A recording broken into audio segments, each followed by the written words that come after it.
కేశవరావు గారితో మీకున్న అనుబంధం, ఆయన యొక్క వ్యక్తిత్వం చెప్పండి. కేశవరావు గారిని నేను పార్టీలో గంగన్న లేదా బసవరాజు అని నేను పిలుస్తా.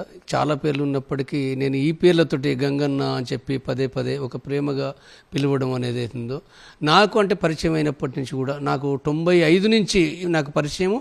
నేను వచ్చేంత వరకు కూడా అనేక సందర్భాల లోపల, ప్రయాణాల లోపల, డేర లోపల, వివిధ యాక్షన్స్ అంటే ఆంబుష్ రైడ్స్ సందర్భం కూడా మేము కలిసి పనిచేసింది చాలా ఉంది.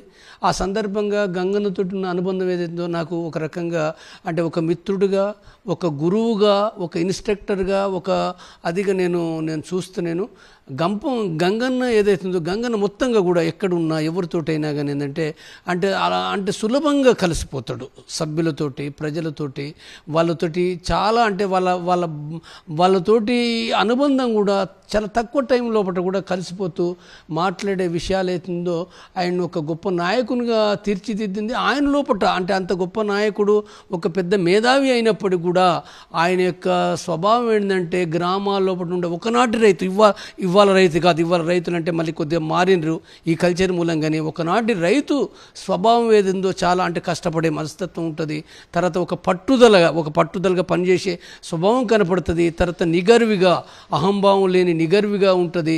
సాధారణమైన జీవితం, సాధారణమైన ఆడంబరాలు లేని జీవితం కూడా ఉండడం అనేది కూడా అది ఉంటుంది. అది ఆప్యాయంగా, ప్రేమగా మాట్లాడేది అవుతుందో ఒక బోలాతనంతో మాట్లాడే అది గంగన్న లోపల కనపడుతుంది. కాబట్టి గంగన్న లాంటి ప్రజల కోసం వాస్తవంగా ఆయన మిలిటరీ రంగ నిపుణుడు అన్నా కానీ ఆయన ప్రజల కోసం పనిచేయడమే చాలా ప్రధానమైన విషయం అది. కాబట్టి అలాంటి ఒక గొప్ప నాయకుడు, ఆ పార్టీ జనరల్ సెక్రటరీ చనిపోవడం అనేది ఉందో, నేను పార్టీ నుంచి లైన్ విభేదించి వచ్చిన అది వేరు విషయం. లైన్ విభేదం అయినప్పటికీ కూడా ఏంటంటే వాళ్ళు పనిచేసేది కూడా ఏంటంటే సమానత్వం కోసము, ఒక నిజమైన శ్రామిక వర్గానికి, పేద ప్రజలకు ఒక ప్రజాస్వామ్యం కోసం వాళ్ళు పోరాడుతుండ్రు.